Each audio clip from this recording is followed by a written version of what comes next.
So hi, um, my name is Arthur Gontier. I've worked with Charlotte Truchet and Charles Prud'Homme on a generator for explanation rules from constraint decomposition to help a conflict analysis in CP solving. Conflict analysis is done with closed learning algorithms. Closed learning algorithm shows great efficiency first in the SAT solvers with the CDCL algorithm. The principle is the following. When you have a conflict, a failure, you go back in the implication graph to search for the responsible variables. There are some applications for this algorithm to CP, but there are several differences between SAT and CP. SAT have Boolean variables, but we have integer variables. This make the responsibility, the variables to be complexer. In SAT solving, they have one type of constraint, the CNF form. And in CP solving, we have a lot of constraints, and we will need to be able to explain them all. Wechsler and Strichman proposed an algorithm to apply CDCL to CP. They introduced the signed clause, which is a disjunction of domain constraints. This is the equivalent of the clause that we learn in the CDCL algorithm. Closed learning gives a better solving efficiency because we can go back in the implication graph and prune the search space with this generated clause. And it also helps to build a proof of fails. But for constraint programming, we need an explanation rule for each existing constraint in the field. So our proposal is explanation rule generation from constraint decomposition. I'll start with some definitions. A CSP is a triplet with X, the set of variables, D, the set of domains, and C, constraints, which are logical formulas that define relations between the variables. There are a lot of different constraints. Most of them are in the global constraint catalog. And the important thing for us here is that a constraint can be decomposed into multiple lower arity constraints. This raises some questions. Have we the same filtering capacity, the same consistency, the same explanations? To decompose these constraints, we're going to use constraint reification. To reify a constraint, we associate it with a Boolean variable B. If the variable is true, then the constraint is satisfied. If not, it's the inverse. And it's a double implication between the constraints and the Boolean. For example, we can decompose the cumulative constraint with reification with these three equations. To solve a CSP, we'll use two things, decision and propagation. Propagation is done with filtering algorithms that remove all the impossible values in the constraint domains, variable domains. For example, here in the cumulative constraint, we have two tasks, a capacity of 2, so we can remove the t time from the domain of all other variables. At the end, we have an implication graph. At the left, we start with the initial domains. We use constraint, for example, here C1 to reduce the domains with filtering algorithms. These are the green nodes here. And once we filter all the impossible variables, we make a decision, for example, y equals 2, and we continue filtering until we find a solution or a conflict. A conflict is when a propagator removes all the possible values of a domain. To build explanation, we'll need first to define an event. An event is a domain reduction, which is done either by propagation or decision. So these are the green nodes or red nodes in the implication graph. And finally, an explanation rule is a conjunction of events, the explaining events, and the explained event under the bar. And we note the rule name. For example, in this case of the cumulative constraint, we have 3 tasks which are set with their domain, and we filter the event x3 must be greater than 4, and the reason for this is because of x1 and x2. The explanation is there. We have x3 greater than 4 because x2 was equal to 0 and x1 was smaller than 1. The variable x4 here is in the cumulative constraint, but is not responsible, so it does not appear in the lower bound update event of x3. In the upper bound update, only x4 is responsible.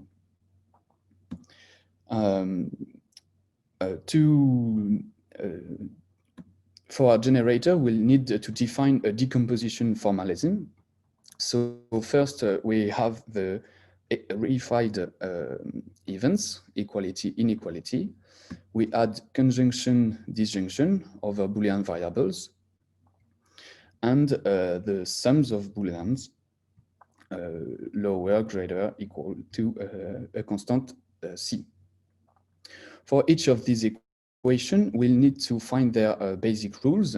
For example, the reified events, these are double implications. So if B was generated, it's because of the other one, and inverted. So these are basic rules. We have more complex rules. For example, conjunction. If a Boolean variable is set to true in a conjunction, it's because the conjunction must be true. B must be true. B is the explanation of BI. If a Boolean variable has been set to false in a conjunction, it's because the conjunction is false, and it's because all the other variables were already true for j different than I. And so on. We can ask the question, have we always an explanation? Is there always an explanation? And for example, in the sum of Boolean lower than C, the explanation is all the negative Booleans, and the sum must be negative, unrespected. But if we have the sum always reified to always true, then there is no explanation for a positive Boolean in such a sum. I'll do an example of constraint explanation rule generation on the cumulative constraint. So I'll remind the cumulative constraint. Xi is the start time of the ith task. Di is the duration of the ith task. Hi is the height, and C is the resource capacity. Here we take a variant of the cumulative with fixed height and fixed durations. So the cumulative constraint is equivalent to these 3 equations. First, we have the bound modification reified event. The second equation states that if the if task is starting time is greater than t minus its duration, and if the same task is strictly smaller than t, we make the hypothesis the tasks are at least 1 time duration. Then the task is overlapping the time t. We encode it in the B2 variable, and we state the sum B2 times h, the sum of B2 times h should be smaller than C. So this is the decomposition for the cumulative constraint. For the generation, we'll start with an event. So for example, the lower bound update, the algorithm is as follows. We'll first search in which equations of the decomposition this event appears. It appears only once in the first constraint, and we search for the corresponding explanation rules we've got. There is only one, so we explain the event xi was set greater to t than t because of bitb was set to true. And we note the rule here. But we cannot stop here because the b variables does not appear in the cumulative constraint. It only exists in the decomposition. So we have to continue the implication graph generation until we find an event on the x variables. So we'll search for bit in the decomposition. It appears 3 times, 1 in the first constraint and 2 in the second constraint. The first constraint is forbidden because we just used it to generate b. And we have 2 possible rules, rule 1 and rule 2. I'll start with the first one. We explain bit with b2i t minus di. You note that on the index here, we have some modifications, and we build up an algorithm to encode these modifications and propagate these modifications through the implication graph generation. I'll talk about it after the talk if you have questions. So then we need to explain B2, and it appears in the third equation, and we have no explanation. There is no explanation for a positive Boolean in a sum, which should be always true. So there is a dead end here. Hopefully, we have a second rule we could use here, and we could explain B with the negative variant with the rule 2. We'll explain it with 2 variables, bi t minus di and negative b2. Then we're going to explain bi t minus di, and we find back an event on the cumulative constraint. And we have to stop there because we don't know if in the implication graph this event was generated by a cumulative constraint or another constraint of the problem. We'll continue explaining negative b2, and this time we have a rule, and we have this final graph. We see that the event xi was set bigger than t is caused by these 3 events.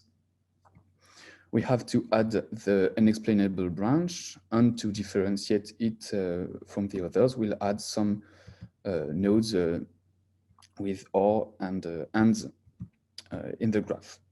Then we pull all the explanation from the graph, and we can translate them to LaTeX codes. The algorithm are these 2.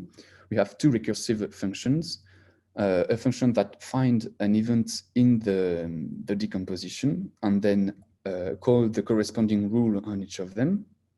And we have all the rule we stated before that call the find function if the variable are not the variable of the global constraint. This is the index modification and propagation system. I'll pass it. As a result, we have this kind of explanation. So this is for the cumulative constraint.